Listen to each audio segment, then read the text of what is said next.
היי, שלום וברכה. היום זה י"ג תמוז, המשך של י"ב וי"ג תמוז, יום השחרור של אדמו"ר הריי"צ.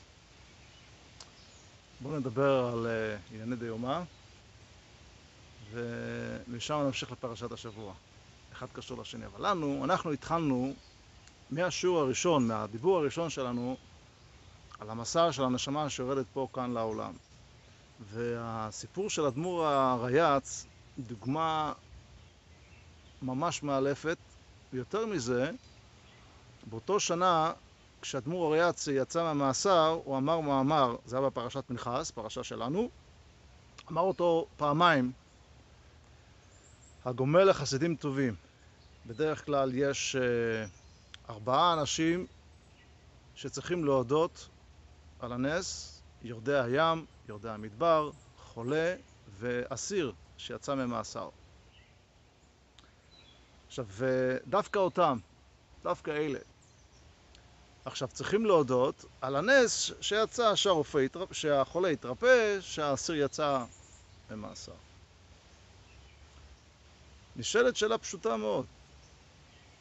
היה במאסר, היה נס. במיוחד, אדמו"ר הריי"צ, המאסר האחרון שלו, זה מאסר שביעי, זה המאסר הכי קשה מכולם. דבר ראשון, הוא היה אז כבר נשיא, בתור רבי, והמאסר נגזר גזר דינו, חס ושלום, כמו שכבר דיברנו פעם, להוצאה להורג, חס ושלום.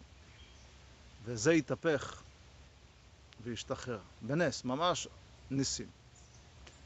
יש פה שאלה פשוטה. למה צריכים נס?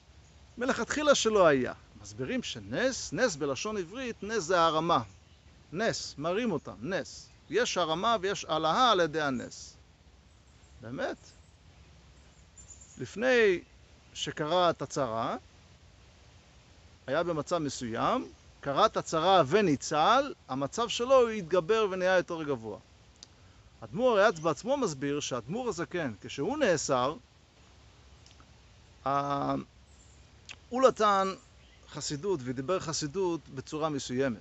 אבל אחרי שהוא השתחרר במאסר, הוא פתח וגילה, יש ריבוי גדול של מאמרים, דברי אלוקים חיים, דברים נפלאים, עצומים, שזה לא היה לפני שנאסר.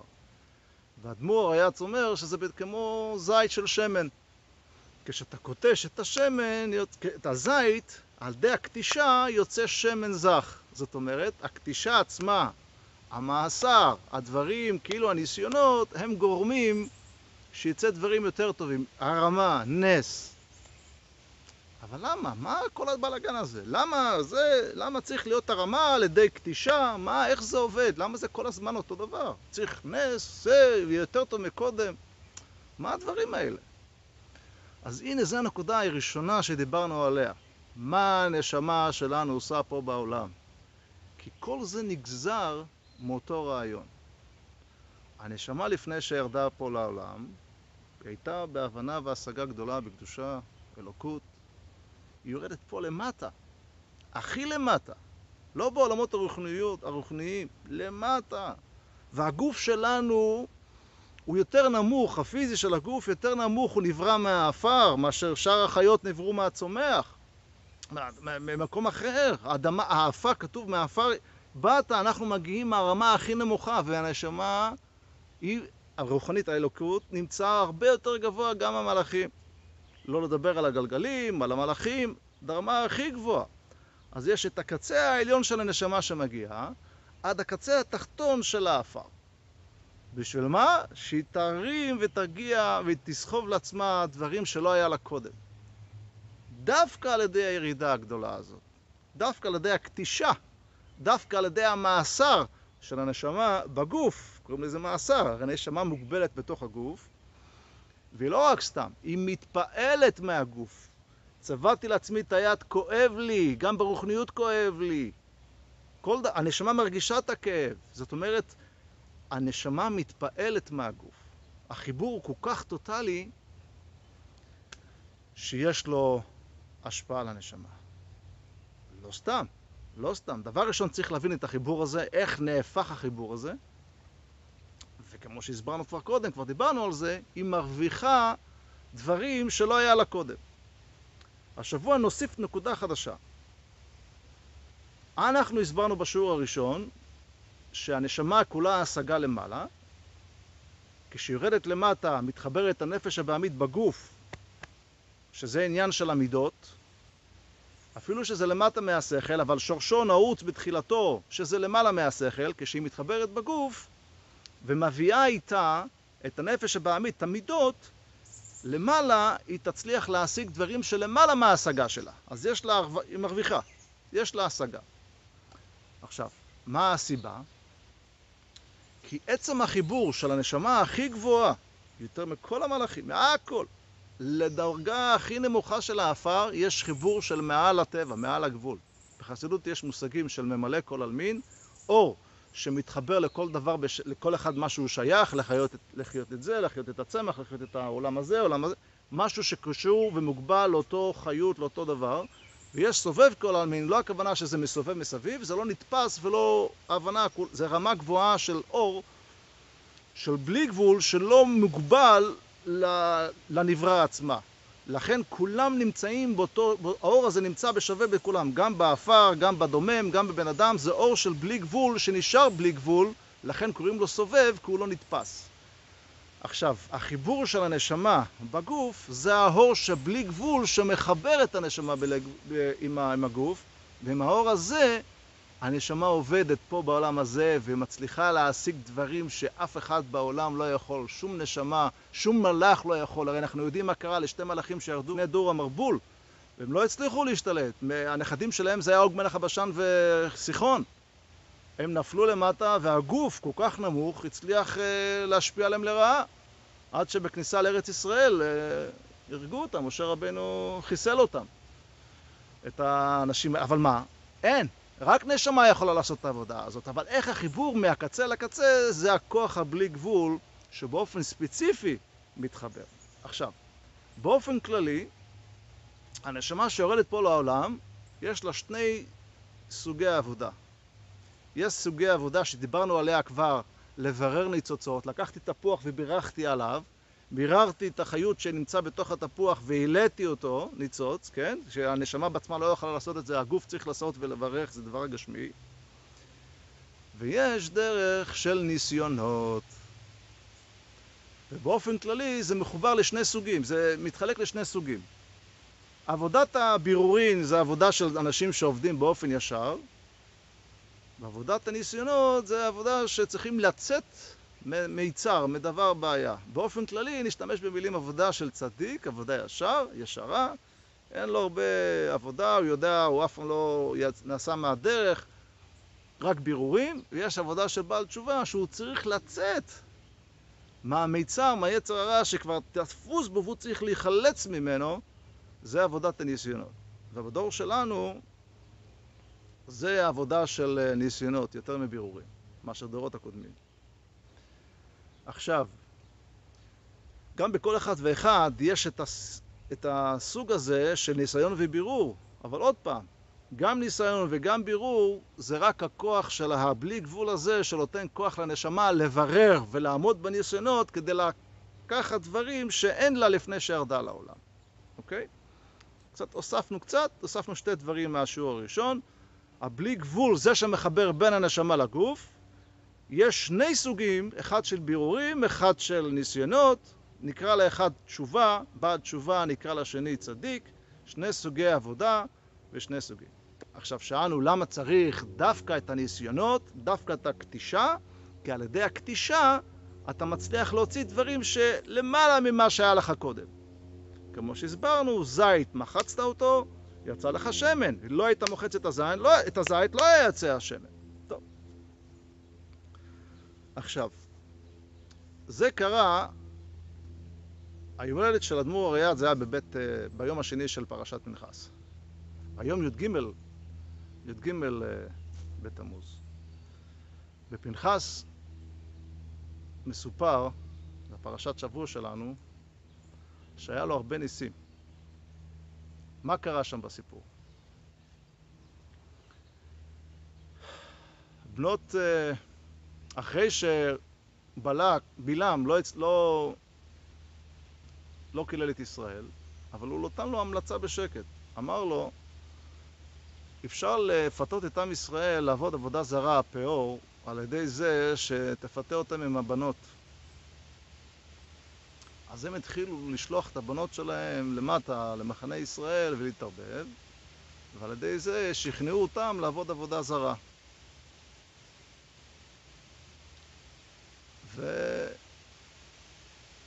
והצליחו כאילו, הצליחו במשימה להכאיב לעם ישראל. התחילת מגפה, התחילו למות. עכשיו, שבט שמעון, הנשיא שלהם, לקח את הבת של המלך ששלח את הבת שלו, את הנסיכה, ושאל את משה רבינו, זאת מותרת לי או לא? איך אתה לקחת את בת יתרו? הוא כבר עשה את משה בעל דבר בדין, כבר משה לא יוכל לדבר, כי הוא חלק מהסיפור של הטענה. עכשיו, גם אם נאמר, כשהוא לקח אותה, כאילו מתחתן איתה, יצא איתה, עשה איתה, כדי להציל את השבט שלו, כי יש לו טענה, הוא היה הרי נשיא שבט שמעון. הוא כאילו בא ללמד זכות על השבט שמעון שלא קרה כלום, הרי גם משה היה ככה, ואפשר, ואין שום בעיה. ומשה שתק. עד שבא פנחס, ואומר, קנאים פוגעים בו. האמת היא, קנאים פוגעים בו שאסור להורות את הדבר הזה. בואי לארמית, קנאים פוגעים בו, אסור להגיד את הדין הזה, כי זה דין כזה שצריכים לבוא לבד. גם מצד שצריך לבוא לבד, וגם מצד זה שמשה היה בעל דין שהכניסו אותו לוויכוח, כאילו שופט שיש לו עניין האינטרס בדין, שאמרו לו, מה אתה בסיפור? עכשיו, כשנכנס פנחס, הגמרא אומרת, והרג אותם עם הרומח, ויצא החוצה איתם, הגמרא אומרת שתי דעות, כמה ניסים היו לו. 1 6, 1 12 ניסים. בחומש, של שפתי חכמים, הוא מציין שם איזו רשימה. אולי של 6, 7, אני אצלם, אני אשים את זה במסך אולי. לדוגמה, היה לו כוח להרים 2 אנשים באוויר, הרומח התארך, הפתח של הדלת התארך, האנשים התהפכו בתוך הרומח כדי שזה יישאר הצורה, הציור שהיה במציאות, כמו שהם היו, ככה יישארו ברומח, באוויר. בקיצור, הרבה ניסים היה לפנחס. מלא ניסים. והנה הגמרא אומרת, מספרת, דבר מעניין, נפלא. הרואה פנחס בחלום, שיחכה לפלא, יהיה לו פלא. נס, יהיה לו נס. הרואה פיל בחלום, הוא רואה הרבה פלאות. פלא אחד לפנחס, והרבה פלאות לפיל. בגמרא יש עוד איזה עניין, אם אחד אומר, ראה את רב הונא, הוא יראה נס. אם ראה את חנניה, שם חנניה, יראה נסי ניסים. יוחנן יראה נסי ניסים. אפשר להסביר, כשסופרים את הנון שיש בתוך השם, אז כל נון זה מייצג את הנס. ובנוגע לפיל, אולי נגיד, פי מראה על פלאות, על למד פלאות, דברים של ריבוי. אז לכן בפנחס יש פי אחד, אז זה פלא. אבל זה לא מסתדר, ראינו פה ניסים גדולים, ולא רק זה, כל עם ישראל ראו את זה. חלק מהניסים, שבט שמעון, שהנשיא שלהם נהרג, הם נהרגו. הם היו עסוקים במתים, 24,000 משבט שמעון נהרגו מעם ישראל. הם היו כל כך עסוקים לטפל במתים, הם להעסיק אותם שלא יעשו שום דבר לפנחס, וגם פנחס לקח סיכון. שאם הוא לא היה תופס אותם בזמן מסוים ספציפי, הוא היה חייב להיהרג גם כן, כי היה הורג. הקנאים פוגעים בו, זה תלוי בכמה תנאים. זה צריך להיות באותו מצב שהם עושים, וזה צריך להיות בתנאי אין הוראה, אסור להורות. בקיצור, צריך להיות מסירות נפש כדי לעשות את הדבר הזה. עכשיו, הם טענו שזה שפנחס טוב, זה עוד נושא אחד שאחר כך ניגע בזה. אבל בוא ניגע בדבר הזה, אחר כך נסביר מה באמת קרה, מה הטענה שלהם, ואיך הקדוש ברוך הוא מראה לנו שפנחס היה מטוב ליבו עשה את זה ולא מהטבע. עכשיו בוא נחזור חזרה לניסים. פה מסבירים שלא נוגעים באותיות. אתה רואה מישהו בחלום, חנניה, הונה, פה מדובר על האותיות של השם. אבל אם הוא רואה פנחס, הוא קורא פנחס את הבן אדם, את המלכות של פנחס, הוא רואה פלא. הוא אומר, הפלא הזה, זה לא פלא אחד שקורא כל יום עוד פלא ועוד פלא. כל המהות של החיים שלו יושב על פלא. למה? כי הוא מסר את נפשו. כל החיים שלו היו במצב כזה שהוא תמיד נמצא במצב של מסירות נפש. איך אמרנו? יש בן אדם שיושב בישיבה ולומד וזה, והוא יודע פה, הוא אומר, תשמע, אתה צריך, אז הוא צריך להתאמץ ולצאת מהאור שלו כדי לעשות דברים שלמעלה מהכוחות שלו, מסירות נפש. יש כאלה שלא משנה מה הנושא, הם כל הזמן בתנועה של מסירות נפש. זה פנחס היה, הוא היה במצב של מסירות נפש כל הזמן, לכן כל החיים שלו זה פלא אחד גדול. הפלא זה היה הטבע שלו. הוא היה חי בפלא. זה מיליון, זה הרבה דברים שקורה לו בניסים, כי זה הטבע שלו, הטבע שלו זה ניסים. אז זה פלא, המהות שלו זה פלא. כי כל חייו היה במהות בתנועה של פלא. לכן לא ניסים, לא ניסים, יכול להיות לו גם 1000 ניסים. כי זה כל החיים שלו מעל הטבע. אז זה פלא אחד גדול על החיים שלו. זה בדיוק אדמו"ר הריי"צ. אדמו"ר הריי"צ ברוסיה, יש הרבה אדמו"רים ורבנים שאמרו לעזוב, זה סכנת נפשות, הורגים שם את היהודים יום ולילה. כשהיה במאסר, אדמו"ר הריי"צ כותב ומספר שהיה שומע דלתות נפתחות, מובילים אנשים לחצר, כיתת יורים באנשים וזורקים אותם לבור כל לילה. היו אוספים אנשים מהתאים על ידו והיו יורים בהם וזורקים אותם לבור. למה? כי הם לימדו חומש, כי הם לימדו מישהו להניח תפילין, כי הם סיפרו להם פרשת השבוע, כי הם סיפרו להם על בורא העולם. אז הוא, עכשיו לא רק הוא, גם שלח את החסידים שהסכימו, והרבה נהרגו, גם הוא קיבל עונש מוות. המהות של אדמו"ר הריי"צ היה מסירות נפש, כל חייו.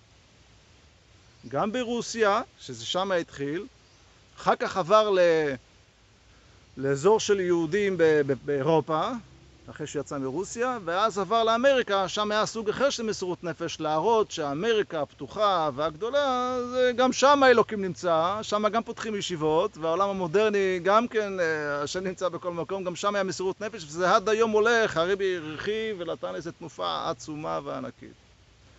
אז הייתי חייב לדבר על אדמו"ר הריי"צ ועל הפעילות ועל המסירות נפש, שכל מהותו והאחריות שלו זה נס אחד, זה פלא אחד גדול.